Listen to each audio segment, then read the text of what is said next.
Pada video kali ini saya akan mendongeng alur film Ghost Rider Spirit of Vengeance yang dirilis pada tahun 2011. Disutradarai oleh Mark Neveldine dan dibintangi oleh Nicolas Cage, Johnny Whitworth, Idris Elba, dan masih banyak yang lainnya. Jadi film ini bisa dibilang sequel kedua dari film Ghost Rider 2007. Silahkan yang belum nonton alur film pertamanya bisa nonton terlebih dahulu. Link tidak ada di pojok kanan atas video. Film ini mengisahkan kembalinya Johnny Blaze yang mencoba menyelamatkan seorang anak keturunan iblis. Maksudnya piye? Yuk mari kita simak alur ceritanya.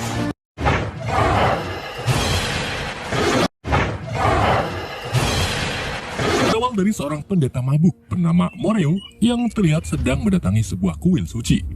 Moreo memberitahu biarawan bahwa Raja Iblis Mephistopheles sedang mengirim pasukannya untuk mengambil seorang anak laki-laki beserta ibunya yang kini ditawan oleh biarawan.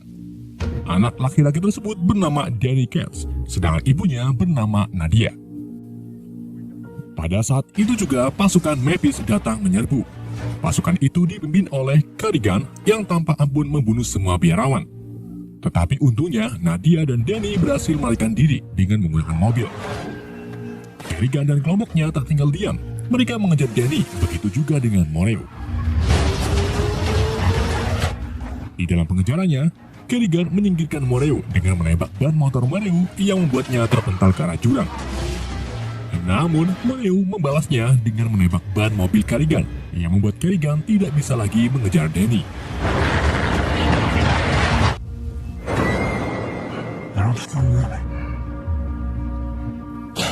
Pagi harinya, Moreo mendatangi Johnny Blaze atau Ghost Rider yang kini tinggal di gudang kosong jauh dari pemukiman. Johnny memilih mengasingkan diri karena kekuatannya semakin hari semakin tak terkontrol. Moreo lalu mengungkapkan alasannya menemui Johnny, yaitu meminta Johnny untuk melindungi seorang anak yang menjadi incaran Mephistopheles. Moreo juga mengungkapkan bahwa Mephistopheles telah mengambil wujud manusia yang memiliki nama lain Roarke. Tetapi ia sangat lemah karena tubuh manusia yang dijadikan inangnya tidak terlalu kuat. Dari dulu, iblis neraka memang sudah ada di bumi. Mereka melakukan perjanjian kepada manusia dan memanfaatkan tenaga manusia untuk melakukan semua rencana iblis, termasuk Roarke dan Karigan. Moreo lalu mengatakan kepada Johnny, jika kau berhasil menyelamatkan anak incaran Roarke, maka aku akan membawamu ke kuil kuno yang bisa mengangkat kutukan Ghost Rider. Johnny yang dari dulu menginginkan hal tersebut pun menuruti Moreo dan mulai melakukan perjalanan mencari Danny beserta ibunya. Di sisi lain, Nadia dan Danny yang sedang dalam perjalanan menuju warteg 22 tiba-tiba diseruduk oleh mobil lain dari belakang. Ternyata itu Karigan beserta kelompoknya. Mereka menggiring Nadia ke sebuah bangunan kosong, kemudian menangkapnya. Di saat Nadia akan dibunuh, datanglah Ghost Rider. Ghost Rider membunuh dua anak buah Karigan dengan rantai dan juga tatapan penebus dosa.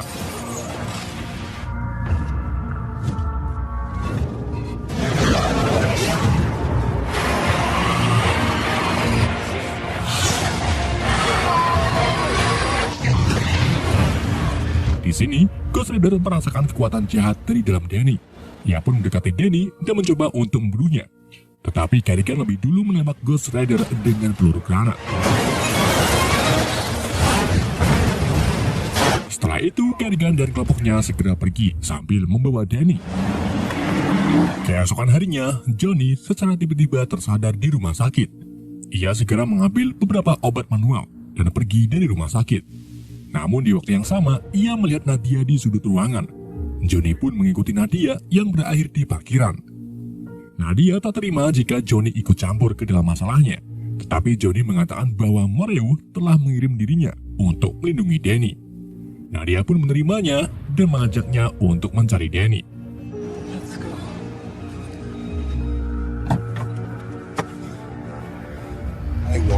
Di sisi lain, Karigan menghubungi Roarke bahwa Danny sudah ada di tangannya. Namun ada sedikit kendala, di mana Ghost Rider ikut campur dan juga menginginkan Danny. Roarke lalu meminta Karigan mendekatkan teleponnya ke telinga Danny. Setelah itu, Kerrigan membacakan sebuah mantra yang bisa menyegel Danny agar tidak bisa ditemukan oleh Ghost Rider.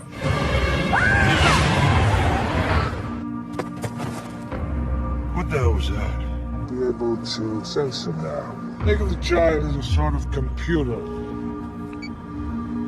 Okay, well, let me just get something straight. Di dalam perjalanan, Nadia memberitahu Johnny bahwa dulu dirinya adalah istri Kerrigan yang sudah tidak kuat lagi dengan pekerjaan Kerrigan sebagai mafia.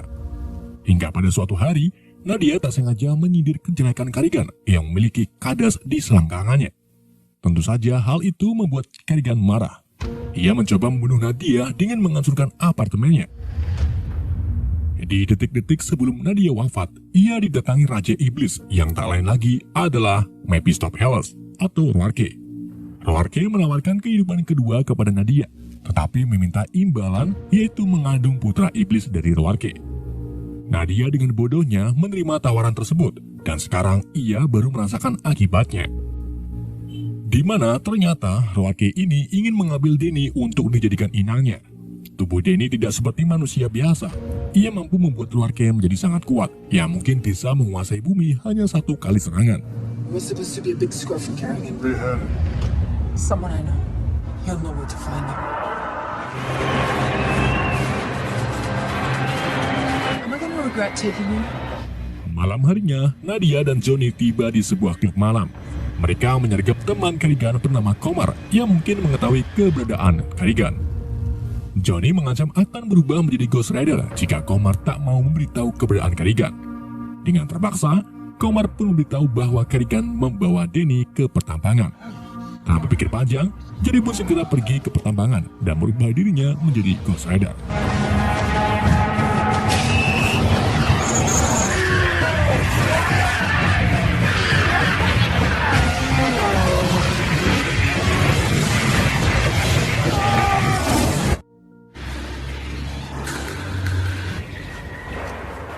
Di pertambangan itu sendiri, Kerrigan dan pasukannya mulai mempersiapkan persenjataan untuk mengalahkan Ghost Rider. Pada saat itu juga, Nadia secara ajaib sudah ada di pertambangan. Ia diam-diam membebaskan Danny kemudian membawanya pergi. Gak lama setelah itu, datanglah Ghost Rider yang secara langsung ditembaki bazooka oleh Kerrigan. Tetapi hal itu tak membuat Ghost Rider kena mental karena sudah membeli Immortal.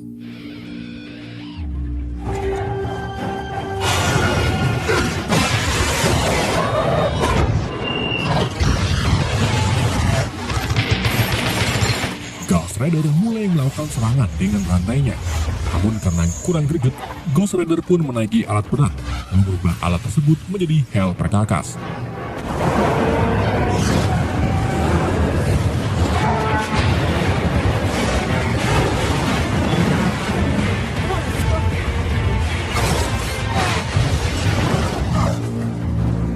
Setelah semua anak buah Kerrigan terbunuh, Ghost Rider meraih Kerrigan, kemudian membunuhnya dengan tatapan penebus dosa.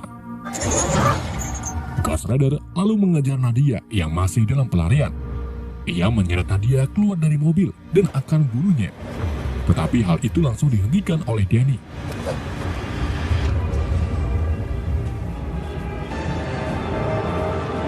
Ketika Ghost Rider mendekati Danny, ia secara ajaib berubah menjadi Johnny, yang artinya Danny memang benar-benar putra iblis. Keesokan harinya, Johnny mengajak Nadia dan Danny sarapan di kedai Uncle Mutu.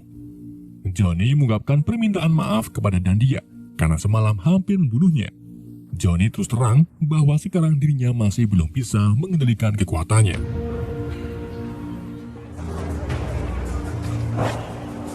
You're not done. Di pertambangan, Roarke menghampiri Kerrigan yang terlihat sedang sekarat tertindih reruntuhan.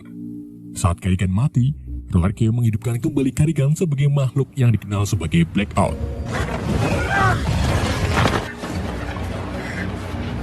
Ia mampu merubah apapun yang dipegang menjadi membusuk. Nggak cuma itu, Blackout juga mampu membuat lingkungan seseorang menjadi gelap gulita sebelum dirinya membunuh seseorang tersebut.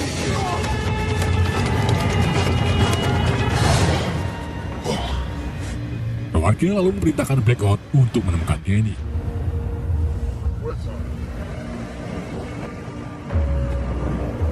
Di sisi lain, Johnny, Nadia, dan Danny bertemu dengan Moreu di jalanan.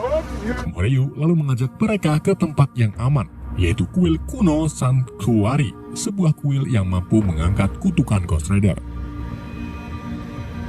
Setibanya di sana, mereka disambut para biarawan, termasuk ketua kuil yaitu Methodius.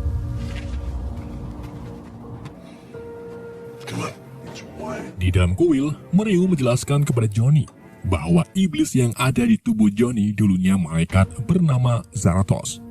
Namun Zarathos ditipu oleh iblis yang membuatnya ditarik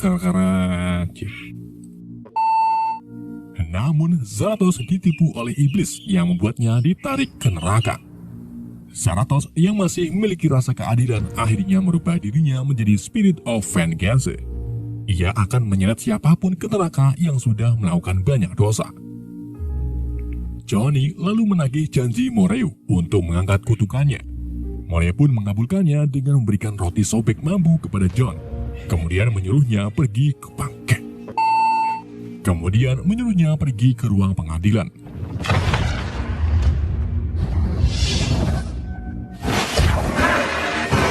Setibanya Johnny di ruang tersebut, ia sangat tiba-tiba merasakan kesakitan.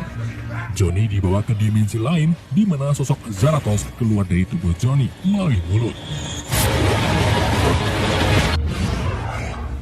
Setelah tersadar, Johnny merasakan kalau dirinya sudah menjadi manusia normal. Ia mencari Moreu, tetapi Moreu tak ada. Di saat itu juga suara jeritan Nadia terdengar. Johnny pun mencari sumber suara dan menemukan bahwa para biarawan menangkap Moreu, Nadia, dan Danny.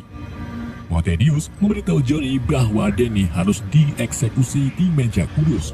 Karena jika Roarke mendapatkan Danny, maka dunia tidak akan baik-baik saja. And his soul can still be saved. He's not. Methodius dan jemaahnya lalu membawa Danny ke meja kudus. Ketika Methodius akan memenggal kepala Danny, tiba-tiba lingkungan sekitar menjadi gelap. Tentu saja hal itu disebabkan oleh Blackout. Blackout membunuh semua jamaah termasuk Methodius. Kemudian membawa pergi Danny ke hadapan warga di Turki. Gak lama setelah keduanya pergi, Nadia, Johnny, dan Moreu datang. Mereka menemukan bahwa para biarawan telah mati membusuk. Moreu lalu mengajak mereka ke ruang penyimpanan senjata dan memutuskan untuk menyusul Danny serta mengakhiri semua ini.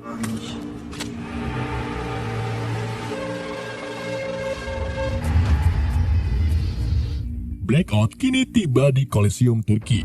Ia memberikan Danny kepada Roarke yang terlihat lemah karena terlalu banyak membuat perjanjian. Sebelum melakukan ritual pemindahan, Roarke memberitahu Danny bahwa kekuatan yang ada pada Danny sama dengan kekuatan milik Roarke. Roarke juga mengungkapkan bahwa Danny adalah putranya. Sore harinya, Johnny, Nadia, dan Moreu tiba di Kolosium. Ketiganya melihat tamu-tamu Roarke yang akan membantu pemindahan tubuh. Malam harinya, semua tamu memakai jubah hitam dan berbaris di depan Roarke.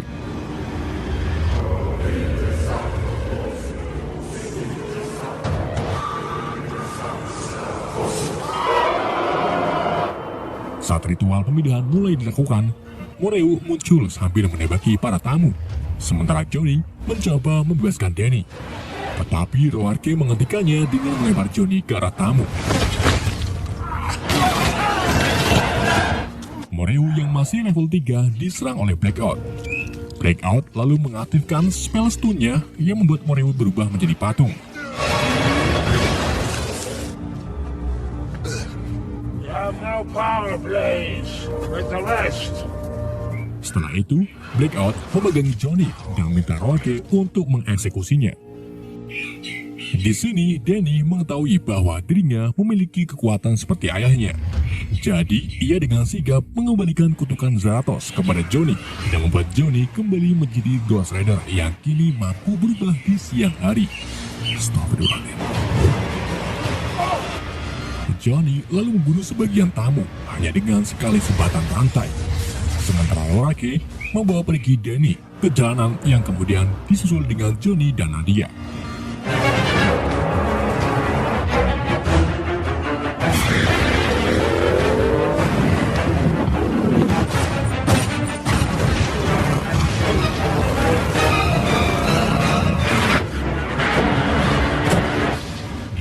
kejar-kejaran, Johnny merubah sebuah truk menjadi Hell Truck, lalu menabraki beberapa mobil.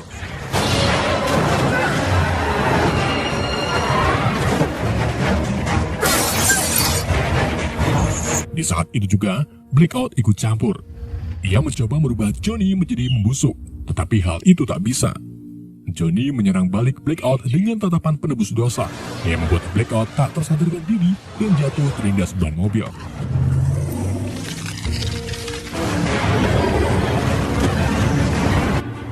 Setelah itu, Johnny menyerang mobil Roarke dengan rantainya dan membuat mobil tersebut keluar jalur lalu mengguling-guling.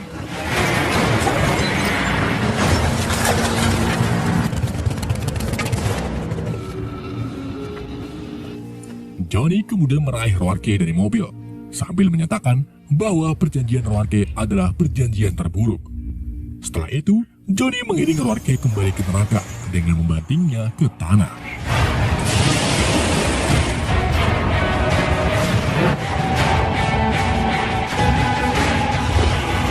Nadia akhirnya tiba di lokasi. Ia sangat sedih bahagia ketika melihat Denny sudah tak bernyawa. Di dalam pelukan Nadia, Johnny mengungkapkan bahwa dirinya merasa menjadi malaikat Zarathos yang masih memiliki keadilan. Seketika itu juga, api merah di tubuh Johnny berubah menjadi biru. Ia menghidupkan kembali Denny hanya satu kali sentuhan. Film ini ditutup dengan Johnny Blaze dilalap api biru suci dan menyatakan akulah The Ghost Rider. It's Johnny Blaze.